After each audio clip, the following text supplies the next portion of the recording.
پاکستان کے ضلع قصور کے اس نوجوان مجاہد کی کہانی جس نے اسرائیل کی سرحدوں کو ہلا کر رکھ دیا۔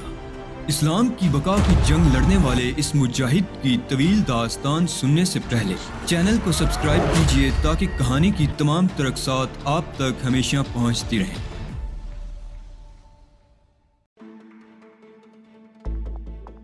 امریکہ میں بیشتر طلباء زندگی کی حسین یادیں جمع کر رہے تھے تاکہ جب ان کے والدین کی امنگیں آرزویں پوری ہونے کے دن آئیں تو وہ مغرب کے جال میں جکڑ چکے ہوں، اپنے والدین کو بول چکے ہوں، پھر ان کے خطوط ان کے والدین کو ملیں کہ وہ شادی کر چکے ہیں، انہیں ملازمت مل گئی ہے، اور بوڑھے والدین لرزتے ہوئے ہاتھوں سے انہیں لکھیں کہ وہ جہاں بھی رہیں خوش رہیں، اور بہت سے آنسو انہیں اس لیے صاف کرنے پڑیں کہ کہیں وہ خط کی تحریر نہ بگاڑ دیں، کہیں ان کے لختے جگر اپنی خوشگوار زندگی میں ان کے قرب کی تلخی نہ محسوس کر لیں۔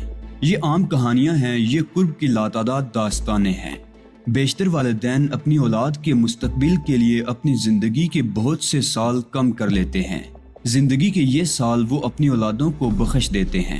کیا ہے اگر کچھ دن نہ جیے؟ ان کی یہ زندگی ان کے بچوں کے لیے تحفہ ہے، لیکن زندگی کے کچھ اور سال بچھڑی ہوئی اولاد کی زندگی کی نظر ہو جاتے ہیں، اور وہ سوچتے ہیں کہ کیا حرج تھا کہ ان کے بچے انہیں کسی بڑے آدمی کا باپ ہونے کا شرف ہی بخش دیتے۔ اگرچہ میرے حالات زندگی کچھ مختلف تھے، لیکن میں ابتدا ہی سے ان داستانوں سے متاثر تھا، اور میں نے کبھی خود پر مغرب کو طاری نہیں کیا تھا۔ زندگی کا یہ دور بھی محض اتفاق تھا، اور اگر یہاں میں اپنے خیالات میں تبدیلی کر لیتا تو کوئی انوکھی بات نہیں تھی، لیکن ابتدا ہی میں جو فطرت بن گئی تھی آج بھی وہی میری معاون تھی، اور اسی لیے میں پینی کی دعوت قبول نہیں کر سکا تھا۔ بستر پر لیٹے لیٹے لاتعداد خیالات میرے ذہن میں رقص کرتے رہے۔ ان میں ایک خیال سارے خیالات پر حاوی تھا۔ ملر مجھ سے کیا کام لینا چاہتا ہے؟ وہ جرائم پیشہ لوگوں کے پورے گروہ کا سرغنہ ہے اور صاحب حیثیت بھی ہے۔ کہیں میں کسی اور گہری دلدل میں نہ پھنس جاؤں۔ نیند نے ایک مہربان ماں کی طرح آغوش میں لے کر سارے پریشان کن خیالات دور بھگا دیے، اور دوسری صبح خوشگوار نہیں تھی۔ غسل کر کے فارغ ہوا ہی تھا کہ پینی آ گئی۔ صبح بخیر جناب، اس نے ہلکی سی مسکراہٹ سے کہا، لیکن اس مسکراہٹ میں پچھلی شام کا سا خلوص نہیں تھا۔ صبح بخیر پینی، بہت خوبصورت لباس میں ہو، میں نے رسماً اس کا دل خوش کرنے کے لیے کہا۔ شکریہ جناب، ناشتہ لگا دوں؟ پینی نے سپاٹ انداز میں پوچھا، اور میں اسے غور سے دیکھنے لگا۔ پینی نے جواب نہ پا کر میری طرف دیکھا اور مجھے اپنی جانب نگراں پا کر جلدی سے نگاہیں جھکا لی۔ ناشتہ لگاؤں جناب؟ اس نے دوبارہ پوچھا۔ نہیں، میں باری آواز میں بولا۔ کیوں؟ اس نے چونک کر دوبارہ مجھے دیکھا۔ پہلے مجھ سے باتیں کرو، اگر تم نے اپنی صاف گوئی کی فطرت کو نظر انداز کیا تو میں نہ ناشتہ کروں گا نہ کھانا کھاؤں گا، میں نے روٹھے ہوئے لہجے میں کہا۔ پینی کے چہرے کی اجنبیت ختم ہو گئی اور وہ میرے قریب آ گئی۔ میں اس برے اور تکلیف دہ ماحول میں ایک دوست تخلیق کر رہا ہوں پینی، دیکھوں گا مجھے کہاں تک مایوسی ہوتی ہے۔ میں نہیں سمجھی مسٹر علی، پینی الجھے ہوئے انداز میں بولی۔ مجھ سے ناراض ہو؟ دیکھو جھوٹ مت بولنا، میں نے اسے دیکھتے ہوئے پوچھا۔ نہیں، اپنی شکست پر شرمندہ ہوں، اس نے آہستہ سے جواب دیا۔ یہ تمہارا غلط انداز فکر ہے پینی، میں نے تمہارے پندار کو مجروح نہیں کیا بلکہ تمہیں ایک اچھے دوست کی حیثیت دی ہے۔ دیکھو پینی، تمہیں میرے بارے میں سب کچھ معلوم ہے، یہ بات تمہارے علم میں آ چکی ہے کہ میں مشرق کے ایک ملک کا باشندہ ہوں جہاں عورت کا ایک خاص احترام ہے۔ بازاری عورتوں کا وجود وہاں بھی ملتا ہے، لیکن ان کی حیثیت معاشرے کے لیے ایک گالی کی سی ہوتی ہے۔ اگر میری نگاہوں میں تمہاری کوئی وقت نہیں ہوتی تو میں نوجوان ہوں تمہیں بھی معاشرے کی ایک گالی سمجھ لیتا، مگر میں نے تمہارا احترام کیا ہے۔ پینی عجیب سی نگاہوں سے مجھے دیکھ رہی تھی، اس کی آنکھوں میں فکر کی پرچھائیاں تھیں، اور پھر اس کے ہونٹوں پر ایک مسکراہٹ پھیل گئی۔ واقعی علی، تم نے مجھے اتنا بڑا مقام دیا ہے۔ ہاں پینی، میں نے اپنے احساسات کی سچائی تمہارے سامنے پیش کر دی، اور اس کی دوسری شکل بھی، تم جسے چاہو قبول کرو۔ ناشتہ لے آؤں؟ اس نے کہا اور کھلکھلا کر ہنس پڑی۔ وہ بہت خوش نظر آ رہی تھی۔ اس نے اس بات میں گردن ہلا دی اور وہ تیزی سے باہر نکل گئی۔ یورپ اور امریکہ میں عورت کو اس کے مقام سے اتنا گرا دیا گیا ہے کہ وہ اپنی حیثیت ہی بھول گئی ہے۔ وہ خود سے اجتناب کو اپنی توہین تصور کرتی ہے۔ اسے یاد ہی نہیں رہا کہ وہ آدم کی آرزو ہے، لیکن اس کے باوجود یہ سب مرد کی کارستانیاں ہیں۔ اس نے عورت کو ترقی کے خوبصورت نام کے سہارے اپنے لیے سہل الحصول بنا لیا ہے، لیکن عورت کہیں بھی ہو، اگر اسے اس کے وجود کی اہمیت کا احساس دلا دیا جائے تو بہرحال اسے ماضی یاد آ جاتا ہے، اپنا مقام بھی معلوم ہو جاتا ہے۔ اس کی دلکشی کا راز تو یہ ہے کہ وہ سہل الحصول نہ ہو، اس کے لیے جستجو کی جائے، اس کے لیے صحرا کی خاک چھانی جائے، جو شعر لائی جائے کہ یہی محبوب کا مقام ہے۔ ابھی ہم ناشتے سے فارغ ہوئے تھے کہ مسٹر فورک تشریف لے آئے۔ اپنے فن کا یہ جادوگر اس وقت کل سے مختلف روپ میں تھا۔ اندر داخل ہو کر اس نے اپنا وزٹنگ کارڈ بھی پیش کیا تھا۔ آپ بھی بس قیامت ہے مسٹر فورک، پینی نے ہنستے ہوئے کہا۔ میں مسٹر فورک پر کوئی تبصرہ نہیں کروں گا کیونکہ میں ان کی تعریف کے لیے مناسب الفاظ نہیں پاتا۔ آپ لوگوں کا شکریہ۔ ہاں، ایک گزارش ہے، اگر کوئی خاص مصروفیت نہ ہو تو مجھے میرا کام کرنے کی اجازت دی جائے۔ مسٹر فورک نے کہا۔ ضرور، ویسے آپ کا قرب ہمارے لیے بہت دلچسپ ہوتا ہے، پینی بولی، اور فورک نے اپنی زنبیل کھول لی۔ بریف کیس سے بہت سی چیزیں برآمد ہوئی تھیں اور اس کے بعد مسٹر فورک نے مجھے اپنے سامنے بٹھا لیا۔ اس موقع پر مجھے اپنے وطن کے وہ حجام یاد آ گئے تھے جو سڑکوں پر بیٹھ کر اور گھروں میں آ کر حجامت کیا کرتے تھے۔ مسٹر فورک کا انداز بھی کچھ ایسا ہی تھا۔ پینی خاموشی سے میرے چہرے کی مرمت ہوتے دیکھ رہی تھی۔ مسٹر فورک کے مشاک ہاتھ تیزی سے پلاسٹک کے ٹکڑے ایک عجیب سے لوشن کے ساتھ میرے چہرے پر چپکاتے رہے اور پھر انہوں نے لمبے لمبے بال میرے سر پر رکھے اور اس کے بعد سکھوں جیسی داڑھی چہرے پر فٹ کر دی۔ پھر انہوں نے پگڑی بھی خود ہی مہیا کی تھی۔ مسٹر فورک کی باریک بینی کا یہ عالم تھا کہ لوہے کا ایک پتلا سا کڑا بھی میری کلائی میں ڈال دیا گیا۔ پھر وہ اپنے کام سے فارغ ہو گئے۔ برائے کرم آئینے میں دیکھ کر مجھے میری کسی خامی سے آگاہ کریں، انہوں نے کہا، لیکن میں نے پینی کی نگاہوں سے اندازہ لگا لیا تھا کہ مسٹر فورک کا فن مکمل ہے۔ بہرحال میں نے خود بھی آئینہ دیکھا اور پھر مجھے ورزش کرتا ہوا موٹا ہربنسی یاد آ گیا۔ میں نے خاموشی سے گردن ہلا دی تھی۔ مسٹر ملر سے کہہ کر ان کے لیے لباس وغیرہ کا انتظام کر دیں۔ مجھے یقین ہے کہ مسٹر علی کو بھی اس میک اپ سے کوئی تکلیف نہیں ہوگی، البتہ چہرے کے ڈھکے ہوئے حصوں سے کچھ الجھن محسوس ہوگی۔ چہرے کے کھلے ہوئے حصوں پر پانی استعمال کر سکتے ہیں مسٹر علی، اس سے کوئی نقصان نہیں ہوگا۔ بہت بہتر مسٹر فورک، میں نے جواب دیا اور مسٹر فورک اٹھ کھڑے ہوئے۔ چند ضروری کاموں میں مصروف ہوں آج، پھر کسی وقت ملاقات ہوگی، انہوں نے اپنا بیگ سنبھال کر کہا اور پھر مجھ سے مصافحہ کر کے باہر نکل گئے۔ اس شخص کی جادوگری میں کچھ شک ہے؟ پینی نے مجھ سے پوچھا۔ بہت باکمال انسان ہے، میں نے اعتراف کیا۔ پینی مجھ سے اجازت لے کر چلی گئی تو میں نے آئینے میں ایک بار پھر اپنا جائزہ لیا۔ میں واقعی بالکل بدل گیا تھا۔ فورک نے ایک ایک چیز کا خیال رکھا تھا، آنکھوں کے پپوٹے تک باریک کر دیے تھے تاکہ آنکھوں کی بناوٹ بھی بدل جائے۔ اس طرح میری آنکھیں شرابیوں کی مانند ہو گئی تھی۔ تقریباً آدھے گھنٹے کے بعد پینی واپس آئی۔ مسٹر ملر نے آپ کو طلب کیا ہے، اس نے بتایا، اور میں اس کے ساتھ ہی اپنے کمرے سے باہر نکل آیا۔ تھوڑی دیر بعد میں اسی کمرے میں مسٹر ملر کے سامنے موجود تھا جہاں میں نے پہلی بار ان سے ملاقات کی تھی۔ ملر نے سنجیدہ نگاہوں سے میرا جائزہ لیا اور پھر مطمئن انداز میں گردن ہلا کر بولا، میرا خیال ہے تمہارا میک اپ اب مکمل ترین ہے اور اس طرح تم طویل عرصے تک امریکن پولیس کی نگاہوں میں دھول جھونک سکتے ہو۔ ہاں، آپ کے ساتھی مسٹر فورک اپنے فن کے ماہر ہیں، میں نے مختصراً کہا۔ یہ تمہارے کاغذات ہیں سردار وکرم سنگھ، تم ایک ہندوستانی کاروباری ہو جو پلاسٹک مولڈنگ مشینوں کی خریداری کے لیے یہاں آیا ہوا ہے اور سیاحت کر رہا ہے۔ ملر نے ایک چمڑے کا بریف کیس میری طرف بڑھا دیا۔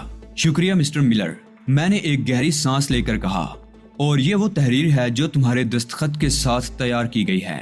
ملر نے ایک فوٹو سٹیٹ کاپی میری طرف بڑھا دی اور میرے بدن میں سنسناہٹ سی دوڑ گئی۔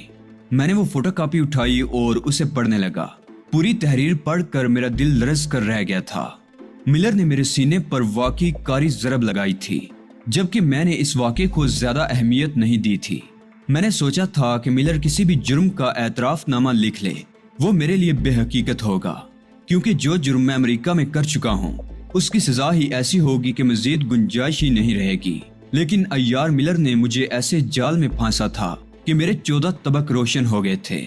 یہ تحریر ایک اعتراف نامہ تھا کہ حکومت پاکستان نے مجھے برکلے یونیورسٹی صرف اس لیے بھیجا تھا کہ میں امریکہ کے مختلف شہروں میں دہشت گردی پھیلاؤں اور وقتاً فوقتاً اپنے سفارت خانے سے ہدایات ملنے پر ان لوگوں کو قتل کروں جن کے لیے اشارہ کیا جائے۔ اس سلسلے میں میرے ساتھیوں کے نام بھی لکھے گئے تھے جو امریکہ کے مختلف شہروں میں مقیم تھے، جبکہ میں ان میں سے کسی کے نام سے واقف نہیں تھا۔ جن لوگوں کے نام اس اعتراف نامے میں لکھے گئے تھے وہ پاکستانی ہیں۔ ان میں سے کچھ تجارت کرتے ہیں، کچھ ملازمتیں، کوئی نام فرضی یا جعلی نہیں ہے۔ دوسرے 3 کاغذ اس تحریر کی تصدیق کریں گے۔ میں انہیں کس طرح بروئے کار لاؤں گا یہ میرا کام ہے، تم بس اس کی اہمیت کو محسوس کر لو۔ ملر نے خشک لہجے میں کہا۔ میں نے اپنے ذہن میں پیدا ہونے والے خدشات کی شدت کو بمشکل تمام ختم کیا اور پھر سرد لہجے میں بولا، کیا صرف $1,00,000 کے حصول کے لیے آپ نے مجھے اتنے خوفناک جال میں پھانسا ہے مسٹر ملر؟ ہاں، یہ میرا اصول ہے۔ شکار کو اس قدر بے دست و پا کر دو کہ تمہارے اپنے بدن پر کوئی نشان نہ بنے۔ میں اس مقولے پر عمل کرتا ہوں۔ اگر تم اپنے ذرائع سے یہ ادائیگی کر سکتے تو مجھے ان تمام چیزوں کی ضرورت پیش نہیں آتی، لیکن میں تمہاری حفاظت بھی کر رہا ہوں اور تمہاری ضروریات بھی پوری کر رہا ہوں۔ مجھے یہ قطعاً پسند نہیں ہوگا کہ ان ساری کوششوں کے بعد تم مجھے دھوکہ دے کر نکل جاؤ، اس لیے میں نے یہ مضبوط بند باندھے ہیں۔ میں ان سے کوئی اور مقصد حاصل نہیں کروں گا۔ جس وقت تم میرے بتائے ہوئے پروگرام پر عمل کر کے مجھے میری مطلوبہ رقم مہیا کر دو گے، میں یہ تمام کاغذات تمہارے سپرد کر دوں گا۔ ملر نے جواب دیا، تم نے بہت گہری سازش کی ہے مسٹر ملر۔ میری ذات کی حد تک کوئی بھی بات درست تھی، لیکن میرے ملک کو ملوث کر کے تم نے اچھا نہیں کیا ہے۔ حالانکہ یہ اعتراف نامہ صرف میری ذات تک تو ایک حیثیت رکھتا ہے، مگر ایسے کاغذات کی ملکوں کی سطح پر کوئی اہمیت نہیں ہوتی۔ بہرحال میں اس زخم کو نہیں بھول سکوں گا۔ میں ایک ادنا سا انسان ہوں، لیکن کوئی کسی طور مجھے غدار وطن سمجھے، یہ تصور ہی میرے لیے بے حد اذیت ناک ہے۔ میں جانتا ہوں مسٹر علی، تم بے فکر رہو۔ میں اس تحریر سے صرف تمہاری حد تک فائدہ اٹھاؤں گا۔ رہی حکومت کی سطح پر اس کے بے اثر ہونے کی بات، تو مجھے یقین ہے کہ تم اس غلط فہمی کو دل سے نکال دو گے۔ میں جانتا ہوں کہ اس کاغذ کو حکومت کی سطح تک کس طرح لایا جا سکتا ہے۔ بات صرف تمہارے ٹھیک رہنے کی ہے۔ میں اب تمہیں آزادی دے رہا ہوں۔ تم ہالی ووڈ اور اس کے اطراف میں جہاں چاہو جا سکتے ہو۔ میرے آدمی صرف تمہاری حفاظت کریں گے، تم پر کوئی پابندی نہیں لگائیں گے۔ پھر جب بھی تمہیں استعمال کرنا ہوگا اسی وقت اطلاع تمہارے پاس پہنچ جائے گی۔ کیا آپ مجھ سے کوئی بہت خطرناک کام کرانا چاہتے ہیں؟ میں نے پوچھا۔ اس کا فیصلہ میں ابھی نہیں کر سکا ہوں۔ مجھے یقین ہے تم اس کاغذ کی تفصیل کسی کو نہیں بتاؤ گے، ملر نے بے رحمی سے کہا اور اٹھ کھڑا ہوا۔ اب تم جا سکتے ہو مسٹر علی۔ وہ میرے نزدیک سے گزر کر باہر چلا گیا۔ بے حد خود اعتماد شخص تھا اور اندازہ ہوتا تھا کہ اس کی یہ خود اعتمادی بے سبب نہیں ہے۔ میں بھی کمرے سے نکل آیا اور واپس اپنے کمرے کی طرف چل پڑا۔ اس عمارت سے بھی اب واقفیت ہوتی جا رہی تھی۔ ملر نے جو داؤ کھیلا تھا اس نے کئی گھنٹے مجھے سخت پریشان رکھا۔ کوئی ترکیب سمجھ میں نہیں آ رہی تھی۔ میں واقعی چوہے دان میں پھنس گیا تھا۔ بات اگر اس حد تک نہ ہوتی تو شاید مجھے کوئی پرواہ نہیں ہوتی، لیکن تب میں نے سوچا کہ میں کروڑوں انسانوں کے ملک کا ایک ادنا سا انسان ہوں۔ ایک شخص کسی حکومت کو کوئی نقصان نہیں پہنچا سکتا۔ میری حکومت تو صورتحال سے واقف ہو ہی جائے گی۔ اس کے علاوہ گزرنے والے وقت کے ساتھ میں بھی کوشش کروں گا کہ ملر اس دستاویز سے کوئی فائدہ نہ اٹھا پائے۔ اب میں اتنا حقیر بھی نہیں ہوں۔ دوسری بات اس جرم کی ہے جو ملر مجھ سے کرائے گا۔ اگر وہ کوئی عام سی بات ہوئی تو ٹھیک ہے، زندگی بچانے کے لیے ایک کوشش یہ بھی صحیح۔ پینی میری ہمدرد تھی۔ اس نے میرے موقف کو دل سے مان لیا تھا اور اب اس کے انداز میں کوئی لغزش پیدا نہیں ہوئی تھی۔ ملر تو جیسے مجھے بھول ہی گیا تھا۔ پینی کے ساتھ میں نے حسین ترین مقامات کی سیر کی اور پورا ہالی ووڈ دیکھ ڈالا۔ تب ایک شام پینی نے کہا، کیا خیال ہے علی، لاس اینجلس چلا جائے؟ کیا تم اس سے قبل اس شہر کو دیکھ چکے ہو؟ نہیں، میں نے جواب دیا۔ تو بس طے ہے، کل لاس اینجلس چلیں گے۔ ویسے میں تمہیں بتا دوں کہ یہ بات مجھ سے مسٹر ملر نے کہی تھی۔ میں نے پینی کو بغور دیکھا۔ کیا اس نے کسی پروگرام کے تحت یہ بات کہی ہے؟ یقین کرو میں نہیں جانتی۔ اس کے پروگرام کسی دوسرے کو بھی معلوم نہیں ہوتے۔ عجیب سا انسان ہے، پینی نے جواب دیا۔ مجھے اس کے بارے میں کچھ اور بتاؤ گی پینی؟ میں نے آہستہ سے پوچھا اور پینی عجیب سی نگاہوں سے مجھے دیکھنے لگی۔ پھر بولی، اگر تمہیں میری زندگی عزیز ہے تو اس بارے میں کبھی کچھ نہ پوچھنا۔ یقین کرو اس کے خلاف کچھ کہہ کر میں زندہ نہیں رہ سکوں گی۔ ٹھیک ہے پینی، اپنی ذات کے لیے میں تمہاری زندگی خطرے میں نہیں ڈالوں گا، میں نے کہا اور خود کو نفرین کرنے لگا کہ میری بزدلی اب ایسے معمولی سہارے تلاش کرنے لگی ہے۔ لاس اینجلس کو ہالی ووڈ سے علیحدہ شہر نہیں کہا جا سکتا۔ ناواقف لوگوں کو تو یہ فیصلہ کرنا بھی دشوار ہوگا کہ ہالی ووڈ کہاں سے ختم ہوتا ہے اور لاس اینجلس کہاں سے شروع ہوتا ہے۔ ہالی ووڈ کو لاس اینجلس کی ایک شاخ کہا جائے تو غلط نہیں ہوگا۔ ہماری خوبصورت سی ببل کار کی تیز رفتاری قابل دید تھی۔ پینی البتہ سنجیدہ نظر آ رہی تھی، نہ جانے کیوں۔ تیل اٹھانے کی باری مشینیں بہت دور سے نظر آ رہی تھی۔ پھر بجلی کے تاروں کے لامحدود جال اور ان تاروں کے پس منظر میں گیس کے عظیم الجثہ ٹینک بھی جن کی تعداد کا اندازہ لگانا مشکل تھا۔ تیل کی دولت سے مالا مال لاس اینجلس دور ہی سے دولت مند شہر نظر آتا تھا۔ حسین ترین عمارتیں، بلند و بالا ہوٹل اور ریستوران، کلب اور نائٹ کلب، لمبی لمبی دکانیں جو قیمتی اشیاء سے بھری ہوئی تھی۔ میں ایک نگاہ ان ساری چیزوں پر ڈالتا ہوا بالآخر ہوٹل ایمپیریئر پہنچ گیا۔ اتنا حسین ہوٹل تھا کہ نگاہ نہیں ٹھہرتی تھی۔ طویل ترین پارکنگ لاٹ پر 2 پورٹر ہمارا استقبال کرنے کے لیے موجود تھے۔ انہوں نے ببل کار سے دونوں سوٹ کیس نکالے اور پھر ہماری رہنمائی کرتے ہوئے اندر لے گئے۔ ہوٹل ایمپیریئر کے روم نمبر 812 میں جو 20ویں منزل پر تھا ہمارا سامان پہنچا دیا گیا۔ کمرے میں داخل ہو کر پینی نے عجیب سی نگاہوں سے مجھے دیکھا اور پھر مسکرانے لگی۔ خیریت؟ کیا میں سردار جی کے حلیے میں کارٹون نظر آ رہا ہوں؟ میں نے پینی کو مسکراتے دیکھ کر پوچھا۔ او نہیں، بلکہ یقین کرو علی کہ تم اپنے بلند و بالا قد اور شاندار صحت کی وجہ سے بے حد پرکشش نظر آ رہے ہو، پینی نے جواب دیا۔ اس کے بعد کچھ ادھر ادھر کی باتیں ہوتی رہی اور وقت آہستہ آہستہ گزرتا رہا، یہاں تک کہ شام کا اندھیرا پھیلنے لگا۔ رات ہوئی تو پورا لاس اینجلس جگمگا اٹھا۔ روشنیوں کا ایک طوفان امڑ آیا تھا جسے دیکھ کر آنکھیں خیرہ ہو جاتی تھی۔ پینی میری خشک طبیعت کی وجہ سے کچھ بور نظر آ رہی تھی۔ پھر ہم ڈنر کے لیے نیچے آ گئے۔ پہلی منزل پر شاندار ڈائننگ ہال تھا جو اس وقت لوگوں سے کھچا کھچ بھرا ہوا تھا۔ یہاں ہر رنگ ہر نسل کے لوگ موجود تھے جسے لاس اینجلس کی نئی حیثیت ابھرتی تھی۔ سیاہ فام، نیگرو، میکسیکن، جاپانی اور ہسپانوی باشندوں کی بہت بڑی تعداد موجود تھی۔ ہماری رہنمائی ایک گوشے کی جانب کر دی گئی اور ہم دونوں اپنی کرسیوں پر بیٹھ گئے۔ میں نے ویٹر کو چیری شیک کا آرڈر دے دیا۔ پینی کی نگاہیں چاروں طرف بٹک رہی تھی۔ زیادہ دیر نہیں گزری تھی کہ ایک بلند قد و قامت کی خوبصورت لڑکی ہمارے پاس آ گئی۔ وہ ساڑی باندھے ہوئے تھی۔ خد و خال میں خالص نسوانیت کے بجائے کسی قدر اکھڑ پن تھا۔ پھر بھی اس کی بڑی بڑی آنکھیں بے حد پرکشش تھی۔ میں یہاں بیٹھ سکتی ہوں سردار جی؟ اس نے ٹھیٹھا امبالا کی زبان میں پوچھا اور میں چونک پڑا۔ اپنے لہجے سے وہ سکھ معلوم ہوتی تھی۔ یہ ایک نئی مصیبت نازل ہو گئی تھی۔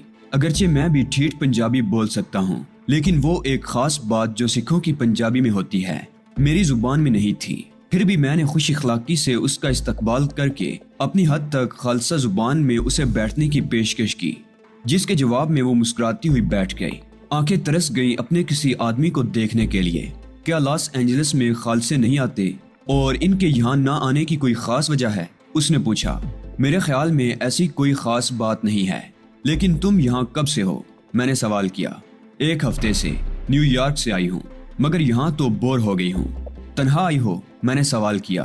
ہاں، مجھ سے یہی حماقت ہوئی۔ کرن سنگھ میرے ساتھ آنا چاہتا تھا مگر میں نے اسے لفٹ ہی نہیں دی۔ کزن ہے میرا، مگر خالصوں میں ایسے بزدل جوان کم ہی نظر آتے ہیں، مرد ہی نہیں لگتا، اسی لیے میں اسے گھاس نہیں ڈالتی۔ یہ کون ہے؟ سکھ لڑکی نے بڑی بے تکلفی سے پینی کی طرف اشارہ کیا۔ یہ میری دوست پینی ہے، میں نے تعارف کرایا۔ شکل سے ہی پینی لگتی ہے، مگر سرداریا کیا پورے لاس اینجلس میں ایک یہی ملی تھی؟ اس نے کہا اور میں بوکھلا کر پینی کو دیکھنے لگا۔ لیکن اس بات سے ذرا سکون ہوا کہ محترمہ نے یہ بات بھی پنجابی میں کہی تھی۔ ان خاتون کا انداز بھی عجیب تھا، یوں لگتا تھا جیسے میرے چہرے پر داڑھی اور سر پر پگڑی دیکھتے ہی میرے سارے حقوق ان کے نام محفوظ ہو گئے ہوں۔ کیا میں آپ لوگوں کا تعارف کراؤں؟ میں نے پوچھا۔ رہنے دے، بس رہنے دے، بگا دے سرداریا اسے یہاں سے، مجھے تو شکل ہی سے الو لگ رہی ہے، یہ چلی جائے گی تو باتیں کریں گے، بے تکلف خاتون نے کہا۔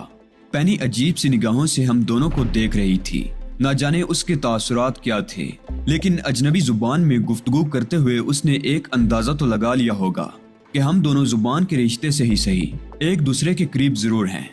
دفعتاً اس نے کرسی کھسکاتے ہوئے کہا، علی اگر تم محسوس نہ کرو تو میں اٹھ جاؤں، مجھے میرا ایک شناسا نظر آ گیا ہے۔ ضرور، میں نے کسی قدر بوکھلائے ہوئے انداز میں کہا۔ یوں لگتا ہے جیسے پینی نے ساری باتیں سمجھ لی ہوں۔ اس کے جانے کے بعد نوارد خاتون نے اس طرح ہاتھ جاڑے جیسے انہوں نے پینی کو اٹھا کر پھینک دیا ہو۔ اچھا ہوا اسے شناسا نظر آ گیا۔ ہاں، نام کیا ہے تیرا سرداریہ؟ مرجیت سنگھ، میں نے جلدی سے کہا۔